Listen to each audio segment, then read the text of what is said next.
Olá, pessoal! Continuando o nosso estudo a respeito desse mistério e, ao mesmo tempo, dessa fonte de amor que é o sofrimento, na pergunta responderemos 297 de 1987, como eu disse para vocês nos vídeos anteriores, que eu pulei esses trechos dessas questões que Dom Estevão nos responde aqui à luz da teologia de Santo Agostinho e de São Tomás de Aquino na Suma Teológica, a respeito da existência do mal em coexistência com Deus, né? Se o mal existe, né, Deus existe? Então é uma pergunta que muitos ateus fazem a respeito da nossa fé. E Dom Estevão nos ajuda muito nessa revista, e para a gente completar o nosso estudo, a gente dá seguimento, então, voltando um pouquinho à frente do que a gente já avançou, para dar o embasamento para a gente compreender isso que eu vou falar agora para vocês. Que Dom Estevão, na verdade, vai nos falar, tá bom? Vamos pedir a ajuda do Espírito Santo. Em nome do Pai, do Filho e do Espírito Santo. Amém. Vinde, Espírito Santo, e enchei os corações dos vossos fiéis, acendei neles o fogo do vosso amor. Enviai, Senhor, o vosso Santo Espírito, e tudo será criado, e renovareis a face da terra. Oremos, ó Deus, que instruísse os corações dos vossos fiéis, com a luz do Espírito Santo, fazei que apreciemos retamente todas as coisas, segundo o mesmo Espírito, e gozemos sempre da sua consolação. Por Cristo, Senhor nosso. Amém. Ó Maria, concebida sem pecado, rogai por nós que recorremos a vós. Em nome do Pai, do Filho, do Espírito Santo. Amém. Duas coisas tem nessa oração do Espírito Santo, né? Deus renova a face da terra. Por mais destruído que o sofrimento deixa a terra do nosso coração, da nossa existência, Deus, ele tem esse poder de renovar. Ele tem esse poder de ressignificar o que a gente passa, né? E outra é que a gente gosta sempre da consolação dele. A gente não caminha sozinho, a gente não sofre sozinho, né? Deus já veio mostrar que quer e vai continuar sofrendo conosco, né? Por quê? Porque ele sofre em cada filho desviado dele. É aquele pai que fica ali, né? Esperando o filho pródigo voltar, olhando para a estrada, né? Para ver se vislumbra a volta do filho, né? Arrependido. Então Deus é o Deus que vive conosco na terra, né? E ele, como pai, certamente sente, se condói das nossas dores. Por isso ele tem um coração misericordioso, né? Ele vê a nossa miséria e nos visita, se compadece. E tanto ele se compadece que Deus quis mostrar através do seu filho de que forma ele se compadece. Ele se compadece de uma forma extrema. E outra questão que eu queria apontar antes de começar a ver Dom Estevão é que quem tem fé, né, sofre de um jeito diferente. Por quê? Porque a teologia e a igreja nos ajuda, através dos sacramentos, a viver, experienciar o sofrimento de uma maneira completamente diferente do mundo, né? A gente tem respostas que o mundo jamais dará. Nem a ciência alcança essas respostas. E tem uma paz que não é, como diz Cristo, não é a paz que o mundo te dá, né? A paz que eu vos dou, né? Então tudo isso é uma coisa que faz com que a gente tenha prazer até em meditar, porque ele faz parte do nosso cotidiano, né? Tanto as dores físicas como as dores emocionais, né? Como até a dor do pecado, né? Um pecado que nós cometemos que provoca dor. Então nós lidamos com isso no nosso dia a dia. Então Dom Estevão responde essa questão: se o mal existe, Deus existe. Ele faz uma divisão de frases que se colocam normalmente com relação ao sofrimento. Então, na primeira, ele diz assim: Deus sem poder ou Deus sem amor? Quer dizer, ou Deus não tem poder para calar o sofrimento, ou Deus não nos ama o suficiente para parar o sofrimento. Aí Dom Estevão vem, óbvio que à luz de São Tomás de Aquino, né, e Santo Agostinho, ele vem dizer que essa objeção já foi longamente desenvolvida por Voltaire. Olha só quem, né? Um maçom responsável pela cassação da igreja na época da Revolução Francesa. Então, Voltaire, após o terremoto de Lisboa, em 1755, e por outra figura rara, né, que é o filósofo Arthur Schopenhauer. Então, só para dizer, Dom Estevão, aqui que isso não é coisa nova, né? Essa coisa de dizer do sofrimento, isso já vem, o ser humano já vem querendo excluir Deus, né, pelos próprios males que causa, ou pela desordem que há no mundo, pelo pecado original, jogar nas costas de quem? De Deus, do próprio Deus. Então Deus não existe, se exclui Deus, né? Então a resposta católica para tal objeção já foi formulada por Santo Agostinho e São Tomás de Aquino faz eco. Aspas. A existência do mal não se deve à falta de poder ou de bondade em Deus. Ao contrário, ele só permite o mal porque é suficientemente poderoso e bom para tirar do próprio mal o bem. Ou seja, Deus não ia permitir a coexistência dele mesmo com o mal se ele não subjugasse o mal. Né? Se o mal não fosse extirpado no plano espiritual. Porque a questão é essa, né? A gente vive no plano que a gente não enxerga nem o que está à nossa volta, nem esse combate espiritual desses espíritos que estão à nossa volta, Deus enxerga. E nós vivemos agarrados na matéria, óbvio que transcendendo através dos sacramentos, mas ainda vivendo esse plano, essa realidade. Então, desconectar isso é que faz com que a gente não enxergue isso. Mas Deus sabe o que faz, né? Como diz o ditado. Então, o Dom Estevão vai dividir em 5 partes nessa questão teológica. Ele diz que, o mal não é uma entidade positiva. O mal não é um ser. Ele não existe por si. Né? Então, ele vai dizer, Dom Estevão, que é uma carência do ser. Ou seja, o mal existe na ausência do bem. Né? O mal ele existe por uma criatura falível, não através de Deus. Né? Porque se Deus é perfeito, como poderia gerar imperfeições? Então, essa resposta teológica diz que a cegueira é a falta de olhos. É o mal nas criaturas às quais a natureza concedeu olhos. O pecado é a falta de concordância do ato humano com o fim supremo da moralidade, que é Deus. O pecado não é uma criação de Deus. O pecado é consequência da desobediência do homem. Ele erra por desobediência dos ensinamentos de Deus, que são o quê? O nosso bem, a nossa vida, né? Os ensinamentos de Deus. Aí ele vai dizer no próximo, número 2, que o não ser ou a carência como tal não tem causa.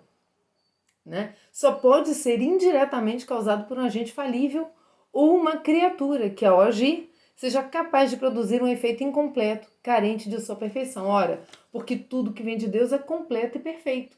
Então, se Deus é a causa de todas as coisas, então ele vai dizer que, né, o mal não tem causa, a não ser uma causa indireta por um agente falível que já derivado, né, da criação. Já vem essa criatura que se afastou de Deus. Ela sim pode aderir, né, a essa invenção do demônio por inveja, né, do que nós trazemos em nós como seres humanos um pouco abaixo dos anjos, né? Deus, que é todo poderoso, que o criou também, um anjo, né? Se colocou na altura dos homens. Então é uma inveja, né? Um querer tirar a nossa ligação com Deus. Então é sim uma invenção do demônio, vamos ser bem claros, né? Por conseguinte, tem 3. Deus, sendo por definição o ser perfeitíssimo, não pode ser causa do mal, né? É a conclusão do anterior também. Esta há de ser a criatura que pode falhar ou agir no plano físico, né? Um desastre de automóvel, uma enchente, uma seca, ou no plano moral, o pecado. E essa questão da natureza a gente abordou no vídeo anterior, se quiserem deem uma olhada nele. No item 4 ele vai dizer, Deus permite que as criaturas exerçam a sua atividade conforme a natureza de cada um. Né? Deus nos dá a liberdade de ação. Permite, pois, as falhas respectivas, né, decorrentes dessa liberdade. Ele não fez o mundo artificialmente policiado ou de marionetes. Todavia, em sua sabedoria e bondade, ele se compromete a aproveitar o próprio mal cometido pelas criaturas para daí tirar bens maiores. Esse é o amor insondável de Deus, né? Por mais que a gente queira se afastar, Deus vem estar sempre disponível ali nos sacramentos, sempre pronto para nos socorrer, enquanto a gente respirar, né? Enquanto a gente puder fazer uma opção racional, física, mental, né? Para que essa comunhão entre carne e espírito nos salvem afinal. Porque Cristo veio mostrar como é que se faz a comunhão da carne e espírito. E o que o sofrimento significa na redenção do espírito. Então Cristo já significou o sofrimento. Né? É através do sofrimento que a gente o quê? Que a gente nasce para uma vida nova. Né? É através da morte que a gente nasce para a vida eterna. Então Deus já respondeu. Então Ele sabe aproveitar esse mal. No item 5 vai dizer, não raro é nos dado perceber os bens que se seguem aos males decorrentes da ação das criaturas. Com efeito, sabemos que muitas e muitas pessoas se transformaram e nobilitaram em consequência de uma moléstia grave. Nobilitar é se tornar mais nobre, né? Segregar mais valor através do sofrimento de uma grave doença, de um baque ou de um insucesso na vida, né? Uma perda de negócios, uma coisa. A gente tem aí na humanidade N histórias, e só para figurar uma aqui, eu quero pegar essa do Covid, porque eu ouvi de um vizinho meu que trabalha numa multinacional que ele nunca tinha visto as pessoas dando tanto valor ao trabalho e se orgulharem de terem um trabalho, porque muitos perderam o emprego. Né? Então, muitos que antes reclamavam de estar indo trabalhar, hoje vão trabalhar com orgulho. Por quê? Porque viu que esse mal, ele praticamente terminou com sei lá quantos milhões de empregos pelo mundo. Né? Então, tá aí um dos exemplos. Mas também tem outros casos que não é possível indicar os frutos positivos procedentes de algum mal.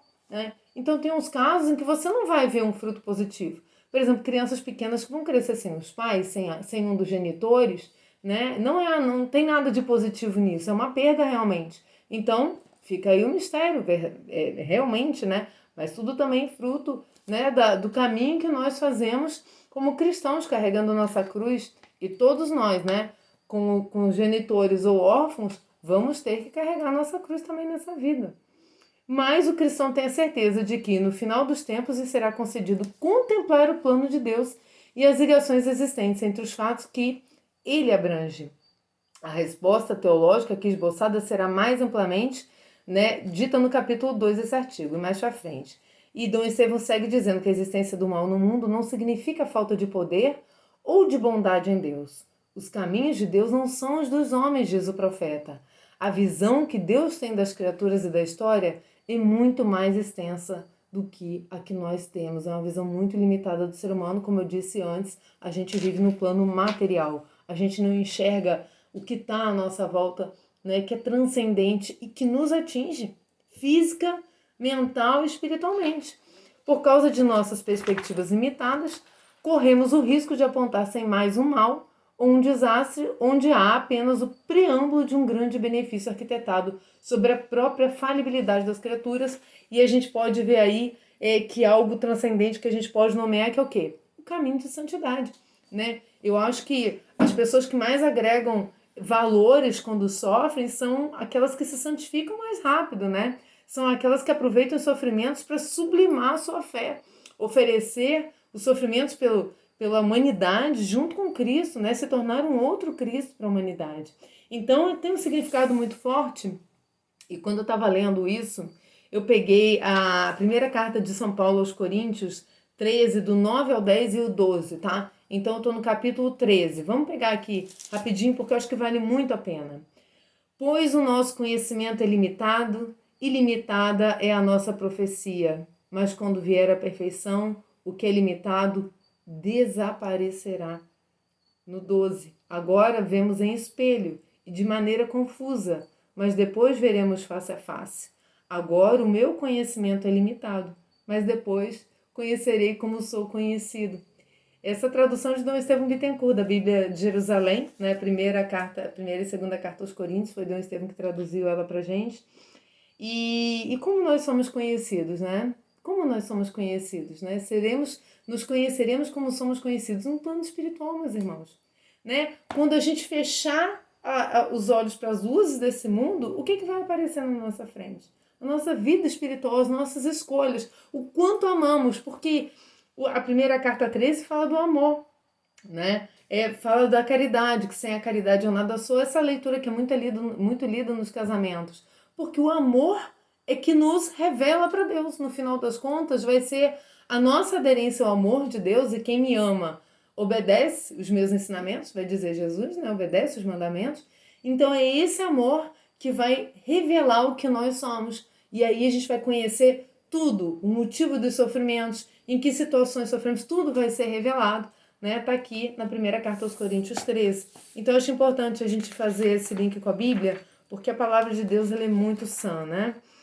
Insistindo, vai dizer Dom Estevão no segundo item, já terminando o anterior, em que ele aborda outro ponto dessas respostas.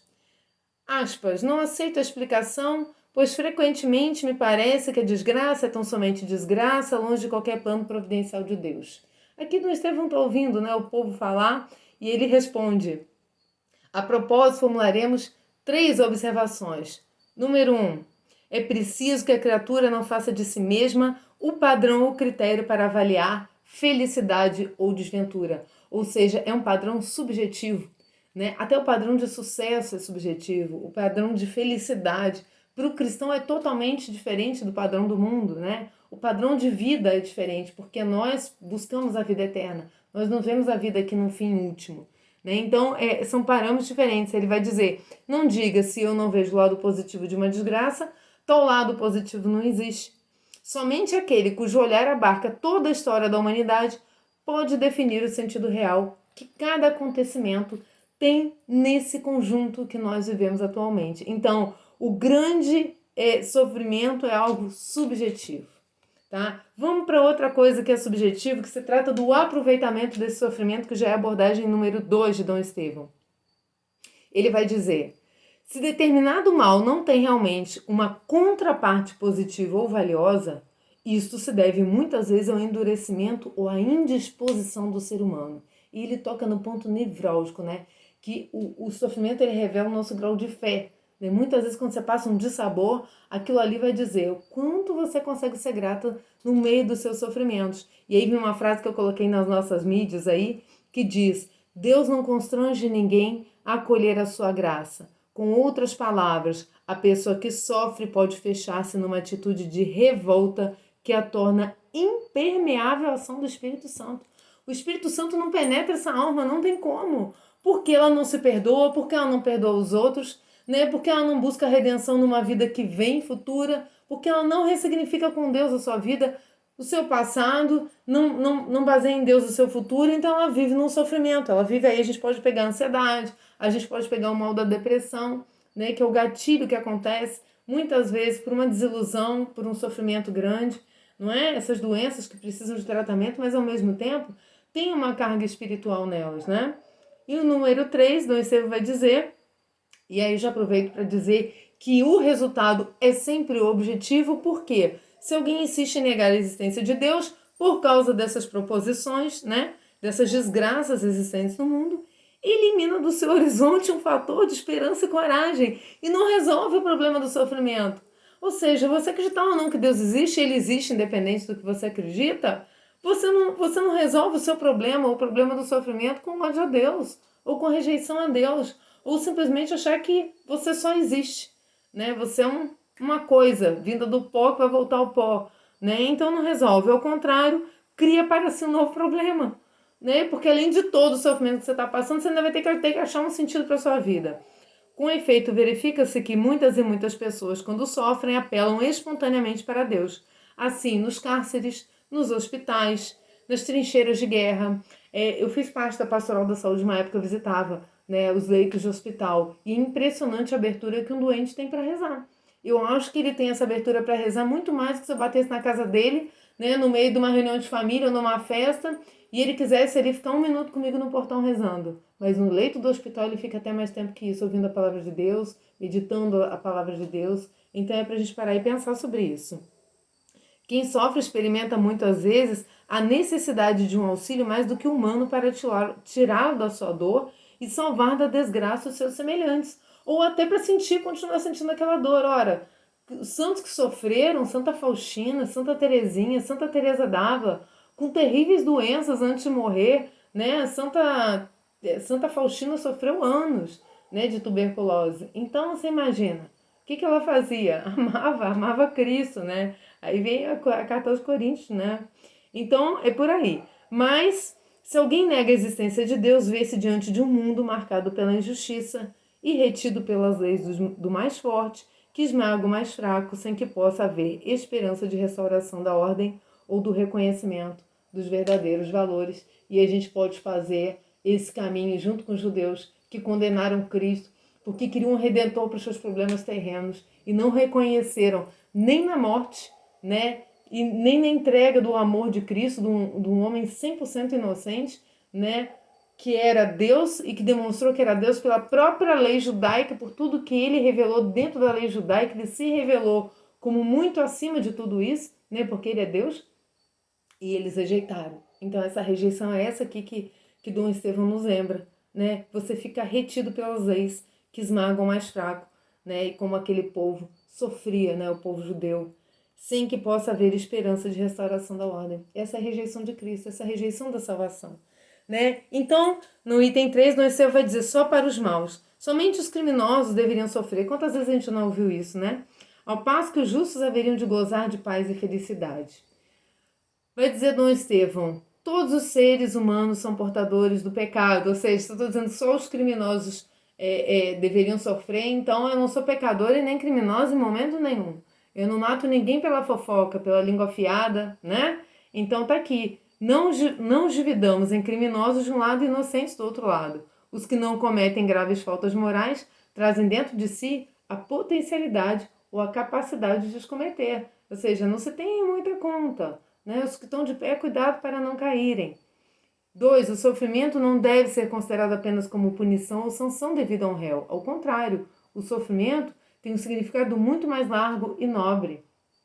O sofrimento físico é decorrente da própria natureza corpórea do homem. Né? A dor é um alarme, a dor tem esse sinal positivo de ser um alarme, de um distúrbio. Né? Se não fosse a dor, o mal progrediria sem que o paciente pudesse perceber. O natural desgaste dos órgãos, vai dizer Dom Estevão dando exemplos, né, provocadores, que vêm a ser salutar advertência ou ensinamento para o homem. E vai dizer no item seguinte que o sofrimento está também muito ligado ao amor e à nobreza de caráter, né? Sofre aquele que é mais sensível, que está mais aberto ao bem, que pratica mais o bem, né? Esse vai sofrer mais mesmo. Longe de ser castigo, o sofrimento decorre muitas vezes do fato de que alguém ama outra pessoa e compartilha as dores dessa, né? Uma pessoa sensível. Pode-se mesmo dizer, quanto mais alguém é digno e magnânimo, ou seja, né, tem sentimentos nobres dentro de si, tanto mais sofre. Quanto mais mesquinho ou desnaturado, tanto menos sofre. Então é engraçado, né? Porque isso é uma grave verdade. A gente sofre, às vezes, até vendo alguém desviado que não é no nosso convívio, mas a gente sofre por aquela situação, né? Porque a gente se condói e desce, né, aquela situação de sofrimento. De modo geral, vai dizer Dom Estevão, o sofrimento é escola para o ser humano. Né? Ele cita aquele patos matos, né? O sofrimento é ensinamento e aprendizagem. Né? Os antigos gregos formularam esse verbete, né? Patos matos. Sofrimento, ensinamento e aprendizagem. Quem não passa pelo cadinho do sofrimento, muitas vezes é egocêntrico, insensível para com os outros, desfigura-se no plano da personalidade. O sofrimento pode nos ajudar a construir uma personalidade muito bonita. Dirá alguém, se o sofrimento tem suas vantagens, é para desejar que não se torne excessivo. Deus deveria moderá-lo. Quer dizer, é uma coisa até, né, uma coisa que não tem muito sentido, até porque são coisas muito relativas, né? Então vai dizer Dom Estevão, responderemos que as expressões excessivo e pouco demais são relativas. Quem gosta de trabalhar se dá por feliz quando desempenha uma tarefa grande e importante, que a pessoa vadia rejeitaria como excessiva. Caminhar 1 quilômetro para uns é excessivo, enquanto para outros é insuficiente. Por conseguinte, é difícil levar em consideração a reivindicação do sofrimento no excessivo, já que este é termo vago ou genérico demais, né? Como dito, não devo fazer de minhas categorias de pensamento e afeto os critérios de aferição do que acontece aos outros, principalmente se não conheço esses outros. Eu termino aqui mais esse vídeo e vamos para os próximos, em que essa questão do sofrimento vai ficando cada vez mais clara à luz da nossa fé cristã católica. Jesus, manso e humilde de coração, fazei o nosso coração semelhante ao vosso. Em nome do Pai, do Filho, do Espírito Santo. Amém. Salve Maria.